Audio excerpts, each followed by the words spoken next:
Okay, Joe, Andrew, you're now live. Okay, thank you.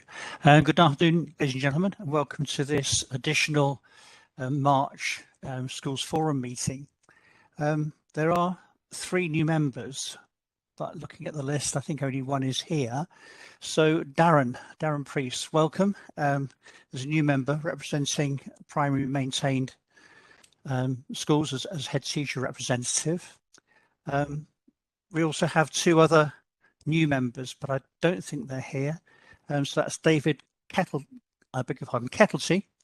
who is representing post 16, and also Victoria Leather, who is an early years representative. I say they're not here at the moment. So can I now pass on to Joe if there are any apologies, please? Yes, apologies received from Poppy Scott Plummer, Cabinet Member Philip Robinson, and also just to note that Dave Alexander needs to leave by 2:45. Okay, thank you. Can we look at the minutes of the last meeting now, please? I beg your pardon, actually, before we do that, my apologies. Public questions. Joe, do we have any public questions? Received. Okay, thank you. So if we can move on to the minutes of the last meeting, which was on the 13th of January. So if you go through in terms of accuracy, first of all, so in terms of the attendance on page 1, is that accurate? Yeah. Okay, so moving on to page 2, say just for accuracy at the moment, if there are any issues, please let me know. Page 2, page 3, 4, 5, 6, 7, 8, and 9.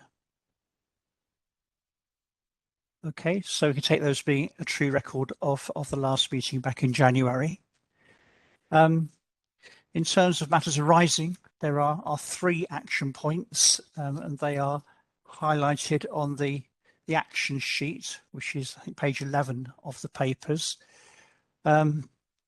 Phil, could you take us through these points, please, as needed, or as much as is necessary anyway? Sure thing. Yeah, okay. So the first action was around the home to school transport costs, and really the question was around whether transport could be used as a rationale for not approving a placement. And there's a kind of written response there from the ACP team, which is basically saying that under the principle of efficient use of resources, we could decline a place based on the high cost of transport. Obviously, there is then the appeals and tribunal process if the parent family felt that they felt strongly enough to push forward with that. So we can do that. The second point was just around the data on independent placements, so whether there was anything that could be done to meet that need. So I've shared a report from the team that oversee that. So I don't know whether there are any questions around the data that's in there. In terms of next steps with that, I was thinking, I don't know whether Lynn, Claire, whether you feel is appropriate, that actually in terms of the point about whether there was more that could be done to meet that need, whether that was a discussion that we could have with the Special School Heads Association, looking at this data, whether you think that's appropriate. But happy to take any questions or data around that. And then the final one, the F40 campaign circulated. I'll talk a little bit more about that later as well on the agenda. Okay, so are there any questions for Phil on any of those items? Okay, thank you very much, Phil. Okay, so can we now move on to the early years section? So that's back to you, Phil. Yeah, I'm just gonna. Sorry, Andrew. Have we got declarations of interest? I do beg your pardon. Sorry. I do beg your pardon. Before we do that then, are there any declarations of interest that anybody wishes to make? Okay, thank you. Sorry, Phil, back to you. No problem. Okay, so on the earlier, there's a number of different elements to look at in the report here. The first one I've just put up on the screen there. So you'll remember at the forum in January, we agreed the recommendation as it states on the screen, and as part of that, we were asking the early years forum to make a decision on the distribution, 21 pence, and you'll see in the report they considered a number of different options, looking at how it might be distributed. And basically, it's a question of whether how much of that additional funding goes in to the base rate of funding and how much goes into deprivation, supporting early years settings in areas of high deprivation. So they looked at a number of different options around it, and the outcome from the early years forum, as on screen, the distribution of the formula, the additional allocated increase of 17p for 3 and 4 year olds is agreed as a full contribution into option 1. So it's all going into the base rate. That was a decision that we effectively delegated to the EY forum on how to do that, but it is obviously something that effectively is overseen by source forum. So I wanted to just flag up front that was the decision that was made, and just check whether there are any questions or comments about that decision from the EY forum.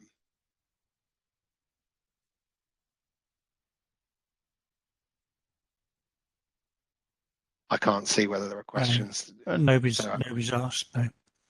Okay, so as long as there are no questions about it, that's just for noting, really, for forum members, that that's the way that the formula has now been allocated.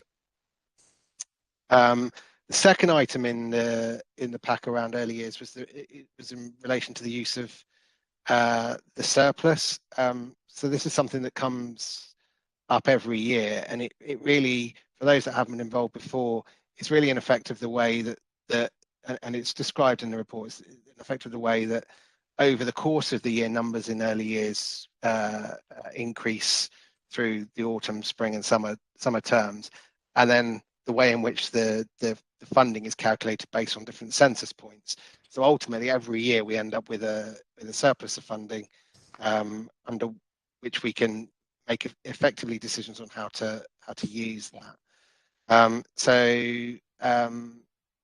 The surplus this year is currently sat at 1.479 million, so 1.479, and we've kind of in the report recommended a number of ways to utilize that. The first was to be retained to support sufficiency, both capital and revenue. So this was something that that we agreed last year, and it's really support for the early years service to be able to work with early years settings providers that are at risk and areas in the county where we've got sufficiency issues.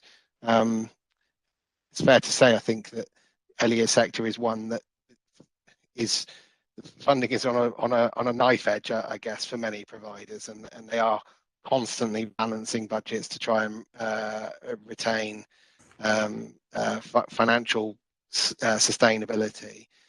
So last year we worked with a range of different providers to try and make sure that we were able to support that sufficiency, and we're proposing to refrain funding to do that again.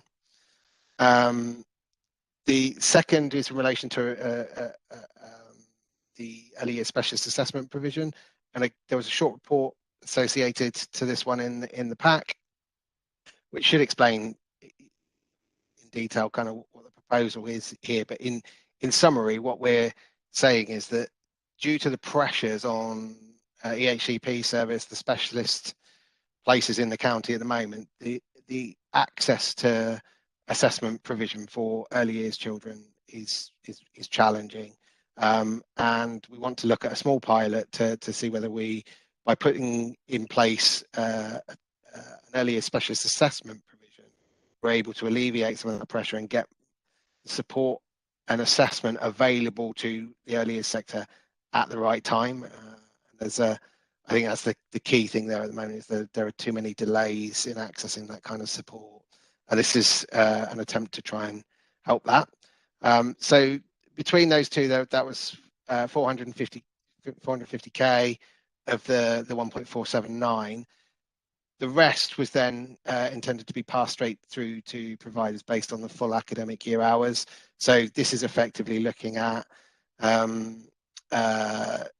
matching all of the census data to the actual numbers across the year, and that 950 will make sure that all providers receive the full academic year hours for 2021.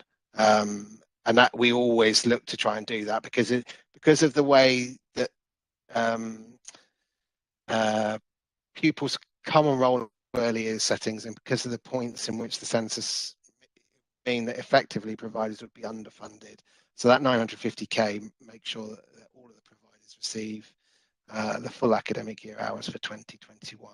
So those were the three areas in which we were proposing to use the surplus that currently sits on the early years balance. I think the only other thing I would mention is that in the report we did say we had considered whether, given the DSG deficit, which, as you will be aware, is I was going to say predominantly, is entirely a high needs issue, whether it was pertinent to or appropriate to retain any of that funding to offset the wider DSG deficit.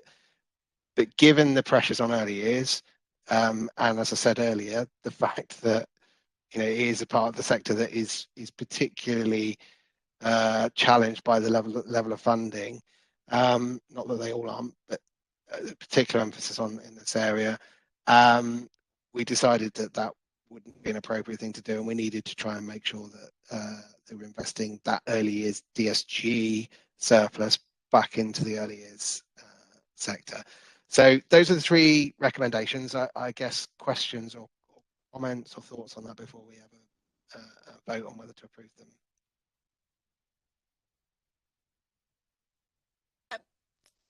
Phil, I've put my hand up, so I don't know if anyone just can't see me. Can I just clarify? There's a report from Sarah Hilton in the pack on page 33 that talks about 150,000 for a pilot. So is it the 150, or are we rounded up to 200, or are they two different pilots? It should have said 200. I apologise for that. I noticed that in the pack myself. We think the pilot will cost us 200,000, but obviously we will report specifically on how much it costs to set that up. It's at this stage ring fencing an amount of money. If it's approved, as we look to move forward, we'll cost it out in detail and account for exactly how that's being spent. Okay, thank you. Oh, put my hand down now. I'd just like to say on behalf of the early years sector, thank you for agreeing to allocate 950,000 back into the sector. As you rightly pointed out, Phil, we are struggling as a sector as a whole, and we don't get a lot of the reliefs. And it's been tough for everybody, I know that, but it's been a tough couple of years for the sector. So thank you.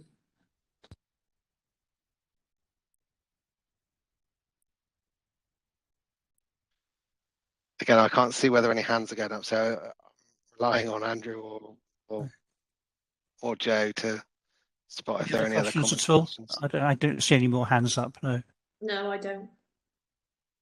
Okay, so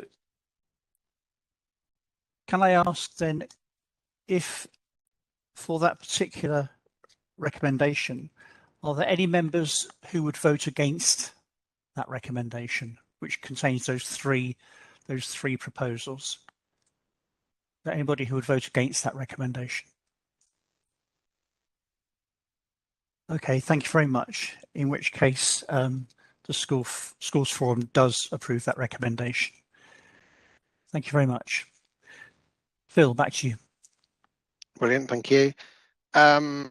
The the next area was focused on the use of the early years block for 22-23, and in particular 5% was retained centrally via to support kind of wider LA duties. So for those that don't know, the way that the early years block is effectively allocated, 95% of it is intended to go out directly on the 3 and 4 year old placements, which you can see on the screen there, and the 2-year-old placements. So it's effectively funding that's going directly out to pay for the provision, and that within the guidance we're able to retain 5% effectively to run our services and to make sure that we're able to provide an earlier support function from within the council. For quite some time, we've been continuing to fund support for the children's centres from this area. And again, attached in the pack was a report that details out the kind of the approach moving forward, which is to look at the development of family hubs, which is building off the back of children's centres. It's a new initiative from the government, although for those that were around when the original family hubs children's centres were put together, you might recognise many elements of it from children's centres as they were. We've protected children's centres for quite some time, and we've seen the value in trying to make sure that we're providing that support in localities. So we've been funding at the levels you can see on the screen already, from the 5% to support the children's centres as they were. Now that we're moving forward to family hubs, the proposal that's laid out kind of details out the approach, the kind of rationale and the kind of next steps on the family hubs. And what we're basically asking is for approval from the forum to continue to ring fence that funding to support early years provision in the family hubs. Now, I think Wendy Gray, who is leading on that piece of work from our commissioning team, and Sarah Hilton, who's the early years service manager, head of service, sorry, both have talked to Early Years Forum about this, and I know Gwyneth and Jackie, if Jackie is here now, will have both been present at that, and it's been through the kind of Early Years Forum to discuss this. And I think there were some core messages coming out, as I understand it, although Gwyneth and Jackie may want to add more. But I think the key thing was, if we are going to ring fence this money, they would like the Early Years Forum would like much greater involvement in the process, in the commissioning process, how it's structured, how it supports the early years sector, but also not just the commissioning process and the procurement as it moves forward, but also the ongoing monitoring and support. And I think what we'd be saying is that both Schools Forum and Early Years Forum would be in a position to have oversight of how that funding was being used and the provision that's being made for early years through the family hubs. I wasn't proposing to go through in detail the report itself. I'm sure you've got a chance to read it, and if you've got questions around it, I'll happily attempt to answer those around the family hubs. But what we're asking at this stage is for us to be able to ring fence that funding to support the commissioning and procurement process. The final thing I would say is, as we go through that commissioning and procurement process, obviously we will bring specifications and details of what's being commissioned and how to this to the forum for review and approval. So that's all I want to say on that one. I don't know whether there's any questions, comments, or thoughts on that one. Okay, thank you, Phil. I was just going to add, because I'm from the energy sector. So the support service and overheads, the 311,135K, I just wonder, does it take into account the new the regulation of increase, gas and electric will go up very high? Does that look into it? So it doesn't. So the those kind of costs are covered within our central services block. So those support services and overheads will link directly to staffing in our early years service. The things like capital and energy, those kind of IT, finance, HR, those kind of support overheads are covered within the central services block, the Okay. individual LEAs or schools blocks, if that makes sense. Okay. Thanks. Any more questions about ring fencing that funding for children and family centre contracts? No? Okay, so as for the last recommendation, I mean, all 4 members are eligible to vote with respect to this recommendation. Can I ask if there's anybody who would vote against that recommendation?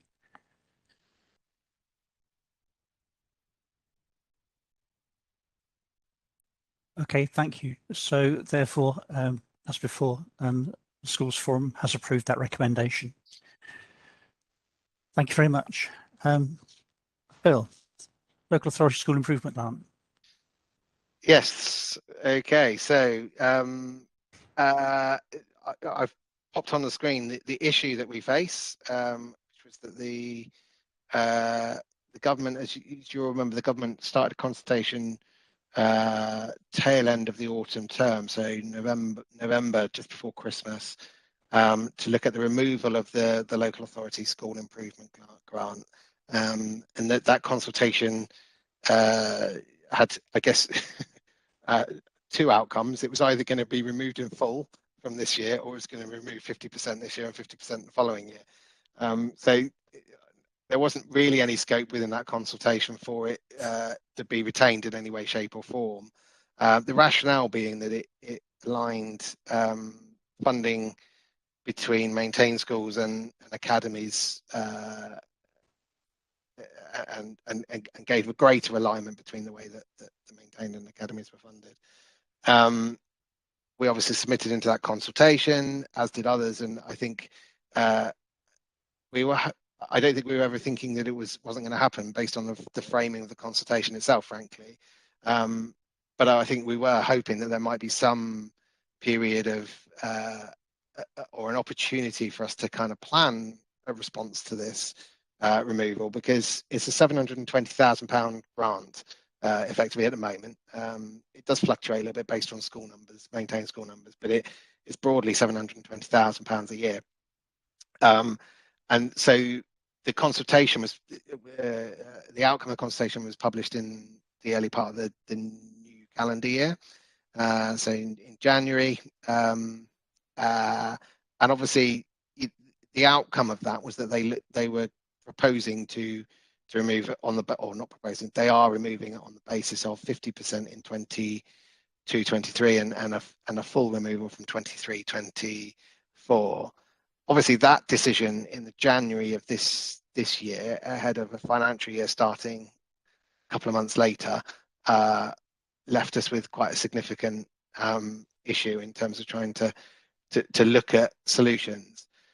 So what we've done subsequently, we've had a couple of meetings with members from the Schools Forum, but also invited in a wider membership, so members from the heads associations and from other maintained school groups as well, to try and make sure that we were having a conversation with a representative group from across the county to look at what the solutions could be to address the loss of funding. So in essence, we looked at 2 options, and they're outlined in the paper, and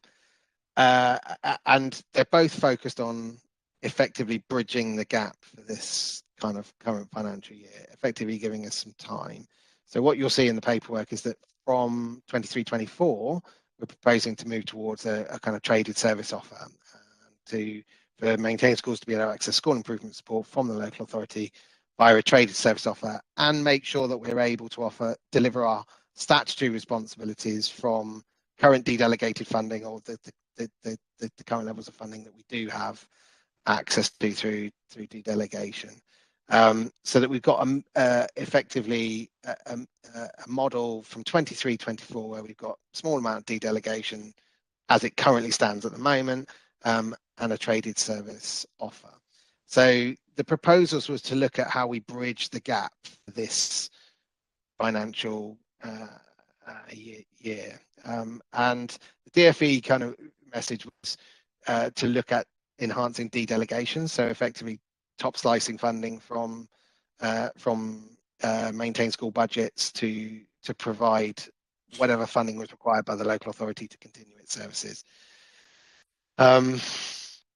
We've looked at that, and I guess we've kind of detailed what that would look like in the report.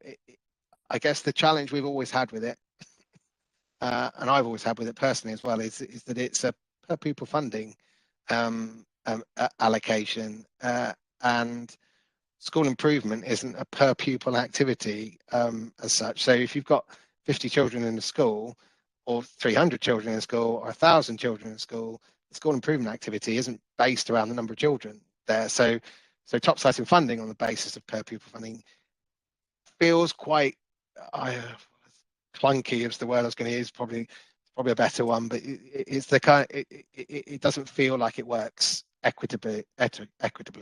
You could have, effectively large secondary schools paying, £10,000 or more for a similar service to one that a small primary school would pay, a few hundred pounds for, and that doesn't feel right in terms of the structure. So we have looked at that. It is an option that's available to us, and I think if forum members felt that was something we really wanted to pursue, it is something we could still consider.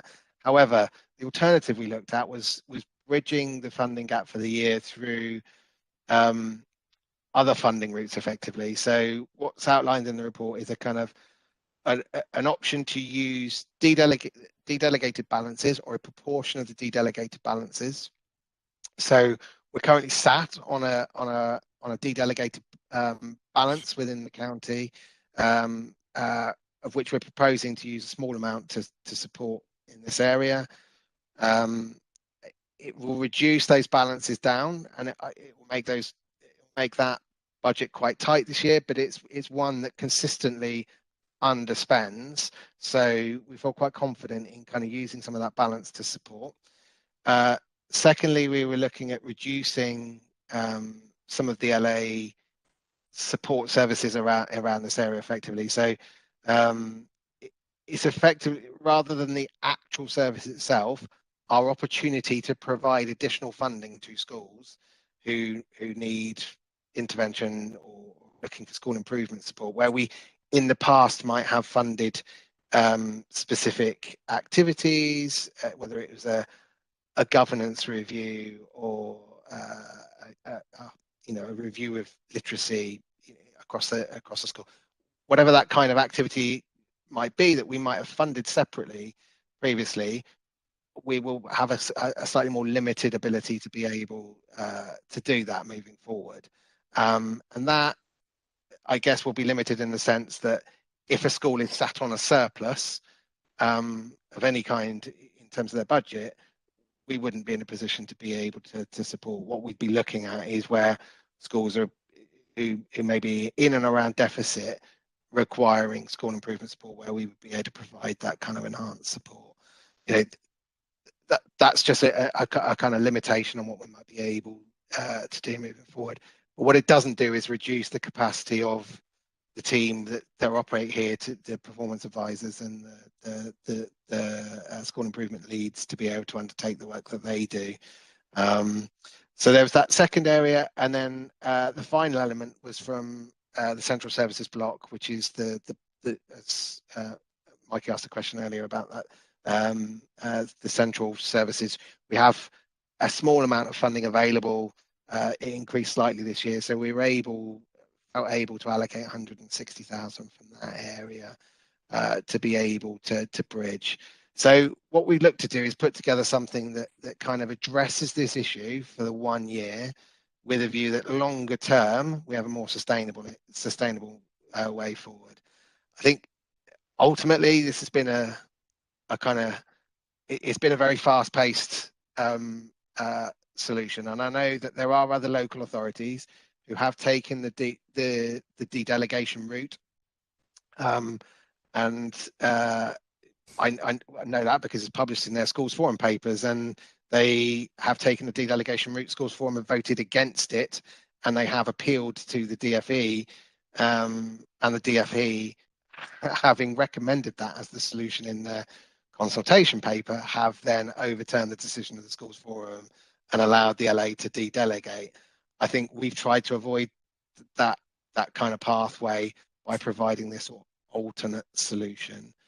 As I say, then there is a kind of plan longer term to look at the existing de-delegation and a traded service offer to put something in place that's more sustainable and more collaborative in terms of the way that we operate our school improvement service. And I think Claire Dubman is here and can talk to that. We've included kind of the draft brochure and things that kind of outline a little bit what that service would look like. So that's what it looks like at this stage. What we're proposing or recommending is that we bridge the funding gap using that combination of different funding routes for the current year until we can put the more sustainable solution in place. And with that, I will stop and ask for questions. We've got a couple of questions. Sarah Murphy, I think, was first with a hand up. Sarah. Hi, Phil. Just to confirm, I'm looking at the PowerPoint in front of us. It says the use of the de-delegated balances. I assume that the union de-delegated balance won't be one of those. No. Taking money from. Okay, thank you. Just wanted to confirm that. Thank you. That's fine. Okay, thank you. And Rachel. Thanks, Phil. That's really helpful. Just for my own clarity, so in 2022-23, there'll be no cost to school, but beyond that, it will be a buyback traded service. Is that, in essence, what you're saying? That's the approach that we want to take, that we want to operate traded service moving forward. We already, as you know, we already de-delegate, so there is already a de-delegation that takes place that comes out of schools. We're not proposing this year to increase that in any way, shape or form. And we're bridging it is the approach. But to clarify, we are trading from 22-23 because we know it's going to take us a little while to kind of build up that momentum so that we're kind of much more sustainable in the following 23-24 financial year. So we're not asking schools for a per pupil amount, but we will be going back to them and asking for their interest in buying a subscription to school improvement services. There's no compulsion, but obviously it really supports us if they can work with us to take this forward. Okay, thank you, Claire. Any more questions about this? No?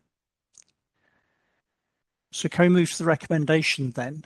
So even though this primarily affects maintained schools, all forum members are eligible to vote or express a view. So for the recommendation that's on the bottom of the screen there, can I ask if there are any forum members who would vote against that recommendation?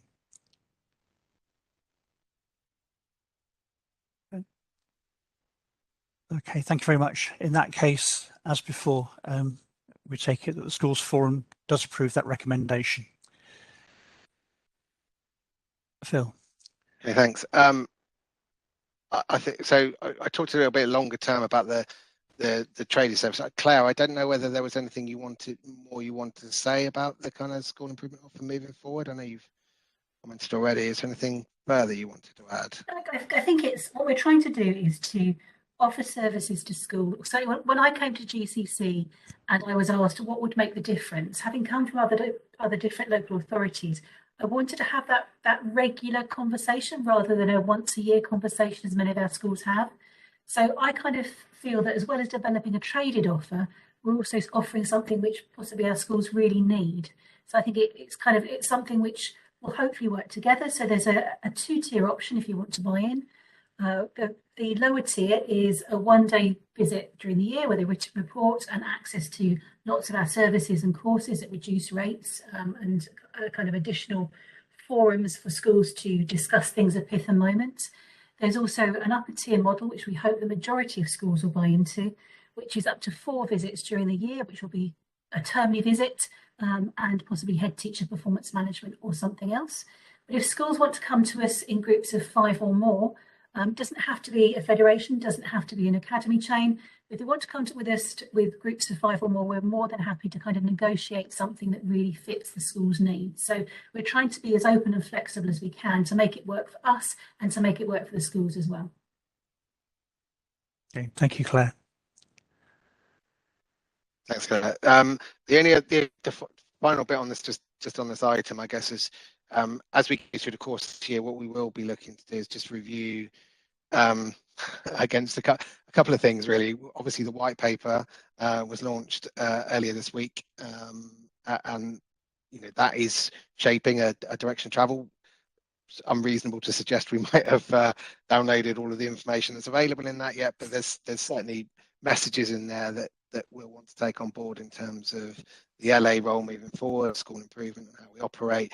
But also, I think, as I said, suggesting that second bullet there, just making sure we're really clear about the statutory responsibilities that we hold and how that's currently supported, because we do still have quite a lot of activity that's required to be funded from our end and supported from our end. Ofsted are the ones that come to us if there's any safeguarding or complaints, etc. Parents and carers will come to us if there's a concern about school and the quality of provision that's being provided. They don't go to the RSC's office to ask those questions. They come into the local authority. So we have to be really confident that we're able to make sure moving forward that the structure that we've got alongside the trading service is able to deliver our statutory as well. And I think that's probably the kind of core message that was delivered by a lot of local authorities back into the government when they ran the consultation. And I think to this date, we've not really heard much response from them on exactly how they expect that to be funded and supported. Albeit we haven't then taken on haven't fully downloaded what's in the white paper just yet. I can see, did a hand go up? Yeah, I think Dave Alexander. I think you had your hand up first. Yeah, thank you. So just a couple of things. Claire, school improvement. First of all, glossy, really.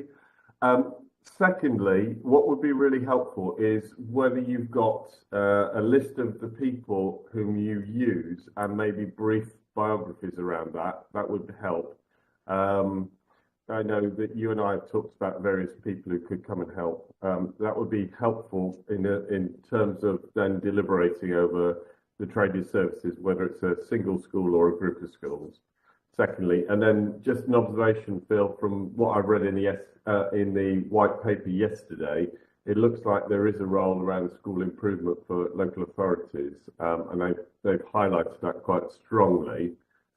Whether it's forcing them into whether it's encouraging them into innovative practice like academies, or whether it's supporting them. So there is a significant role for local authorities with school improvement. So I think this is timely. Thank you. Yeah, that's great, and I'm fully aware of that Dave's just how it's funded now that they've taken away the grant that was enabling us to support that kind of work. But there we are. That's brilliant. Thank you. Okay, thank you, Rachel. Sorry, Rachel. Yeah. Yeah, so it's a question for Claire, really. Following on from what Dave's just said, school improvement offer. I know it's only in draft form, and it mentions we're a knowledge and experience team, and it refers to MAT leaders and head teachers. I think I'd be interested in the transparency of how MAT leaders, head teachers are appointed to these roles, and in due course, when it's all nailed down, it would be good to know about that process and about the quality assurance. I think I can answer that and then link to what Dave was asking in terms of publishing who we've got on our books, so to speak. So what we're doing alongside this piece of work is setting up a local authority framework where we can bring on board additional people to work alongside us. So it can be MAT leaders, it can be head teachers from within our schools if they have particular strength in school improvement. We have other people that we've worked with over a longer period of time as external consultants who want to come as part of that framework. So as part of that, there will be an interview process. And we will be able to share with schools kind of the potted biography of those people that are working with us. But that's kind of running in parallel, and we should hopefully be able to issue some of those details to our schools, probably because of timelines, I would imagine probably in about June time. So what we're likely to do is, unless you're kind of working in a group of 5, in which case we can have those conversations more personally, we'll be informing schools of the person that's been allocated to them. And of course, they've got the right to come back and say, actually, Claire, it's not going to work for us. We want someone with a different focus, or to let me know in advance, and we'll try and be as flexible as we possibly can. I think my observation would be from discussions with schools is, I guess, the assurance of who's been appointed and how. I think that's probably the best way to say it. Yeah. There will be for external consultants, there'll be a full interview process, as you'd expect from other people coming onto our books, to make sure that DBS are checked and to make sure they meet our criteria in terms of qualifications and experience. So we will be interviewing, as you would expect, to make sure that we get the quality of people. And we also have break clauses in any of our contracts with external providers that if we're not happy with the service that they're providing, then of course we'll withdraw straight away and provide a replacement person for our schools. We don't anticipate that will be a problem. I've worked this kind of way of working in other local authorities, and it's actually worked really well.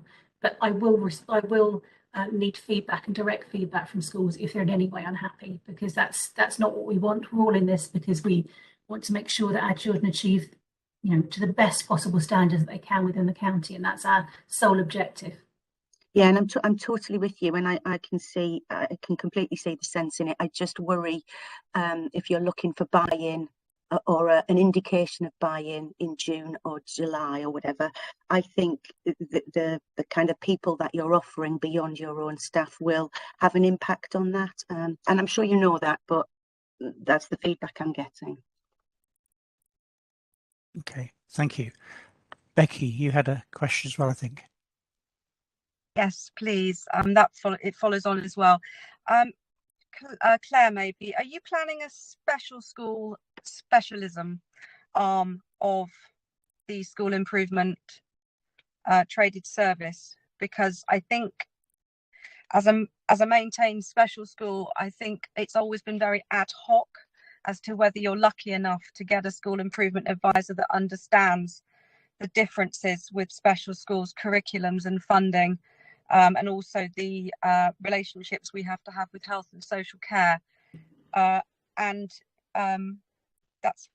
kind of my question, really. We tend to go to GASH colleagues more often than not. So there is a bit of a worry about paying for a traded service that doesn't have that specialism. Yeah, I mean, at the moment we already have someone admittedly from outside the county who is working with us, who does exactly have that background. And I think as soon as special schools can kind of give us an indication as to whether they're interested, we can certainly make sure that those people are in the pool. So what we're going to be doing as a next step is I'm hoping to send out to schools the final leaflet and a letter within the next 24, 48 hours. The next step will be to come back to schools in the next 2 weeks just to say, can you give me an indication of the level of interest? We're not giving any commitment at this stage. We're just trying to get a sense of how it's feeling around the county. And from there, we can make sure that we've got the right kind of people in the framework to service the needs of the people that want to buy in. Thank you.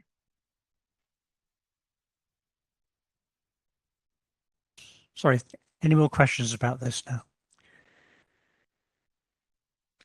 Okay, thank you very much. Phil, can we go on to the F40 update? Yeah. So I just wanted to provide a quick update on the work with the F40. So for those that don't know, the F40 is a group that was funded, that was set up some years ago, 15, 20 years ago. It was set up and it focused on effectively what they describe as the inequity in funding across different local authorities. So the message was always about fair funding. And still that remains the key priority. What you'll see on the graph here, and we have circulated, I think Joe circulated around the campaign priorities that the F40 are looking at, the kind of priority areas. and this graph will have been on there. I know I'm not expecting you to be able to read those local authority names, so I have with an arrow there kindly pointed out where GCC sits on that particular graph. That was as December 21, and it's the gross DSG allocation per mainstream pupil. So what it shows is the variation in funding that's seen across different local authorities per pupil. And you can see that there's quite a significant variation. And I think if you get further down this end of the right-hand side of this chart, what you're looking at is local authorities in and around urban areas, particularly London, and of course there's rationale for increased funding in some of those areas, but the F40 group has always been focused around trying to get some of the inequity in this out, because there is quite from the group's perspective, there is quite a too large a variation in the way that authorities are funded.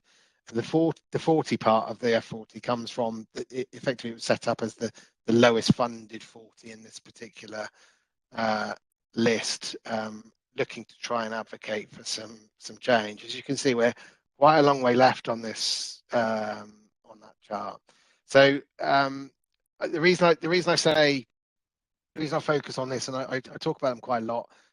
I personally have just agreed to and been approved, I think, to become deputy chair of the executive group for the F40. So taking a much more active role in supporting them. For the reasons probably shown below here on the recent activity, they've got a very good ear into the DFE and the policy team around funding. The recent activity, there was an annual conference for all of the LAs involved, taking kind of views from across all of the DLAs ahead of what was then a DFE briefing with the funding policy team, kind of talking to them about the core issues that all those local authorities see in funding at the moment, from early years all the way through to high needs, to the national funding formula itself, and this fairness issue. So there was before Christmas and then in the early part of January, 2 meetings with DFE funding policy team, and then on the 21st of March, just gone, I wasn't able to make it because I was on holiday, unfortunately. But there was a briefing, an MP briefing at Westminster, which is run by the F40, kind of focused on the specific issues around funding for the education system, kind of trying to highlight some of the concerns that they have. I wasn't proposing to go through them in any more detail, but the priorities are outlined in the kind of document. What I will do after the meeting, there's a letter that they've drafted to go to the Chancellor, looking at levelling up funding. So there's a pack of documents that were used at that MP briefing on the 21st of March, which they've shared around, which I will circulate around to this group. What I would say is, I think whilst the group is particularly focused on fair funding in terms of the national funding formula and the way that the DSG was allocated per pupil, there is an increased focus around the SEND and high needs issues, and a real focus on trying to lobby for change around the funding in that area. Whilst we've very timely seen the publication of the SEND Green Paper yesterday, there isn't a lot of, I haven't read all 108 pages yet, but what is clear is there isn't a big message in there about more funding. There is a message in there about increasing inclusion in the mainstream, supporting changes to some of the systems, actually, funnily enough, that we're already looking at ourselves locally. Digitisation of the EHCP process, a common national funding system, which again will be very interesting. But the F40 is particularly focused at trying to kind of to work with the government, I think, and the policy teams within the DFE and the SFA, to make sure that the kind of real issues that we're seeing on the ground are coming through. So I guess what I would say at this stage is it's outlining the priorities. I think if there's anything you feel when you're looking at this as either individually or in your local partnerships or through the heads associations that you think isn't being addressed or is missed in any of this documentation, be really keen to have a conversation about it, because what we want to be able to do as a group is be able to push the voice of the system, early years providers, schools, independent special schools, etc. The whole mix, post-16 FE providers. What are the gaps? What are the funding issues that we need to be focusing on, and try to influence that in a way that's looking at the issues, but also focusing on the positive elements of funding as well. So I just wanted to kind of provide that update. We will circulate the documentation in the next couple of days after the meeting. I don't know if there's any questions or comments on that. Any questions for Phil about that?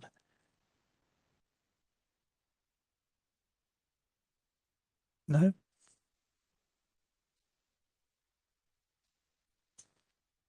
Okay. Well, there is no other business. This was calendared to be a 1-hour meeting, and actually we're able to finish at 2:52, which is excellent news, I'm sure, and look forward to seeing you again on the 16th of June for the next main meeting. Thank you very much. Thank you. Exactly. Thanks, everyone. Andy, could you end the live feed, please? Yeah, will do. Thanks, Joe. I'll come back to you in a second. Okay. Right. Thank you.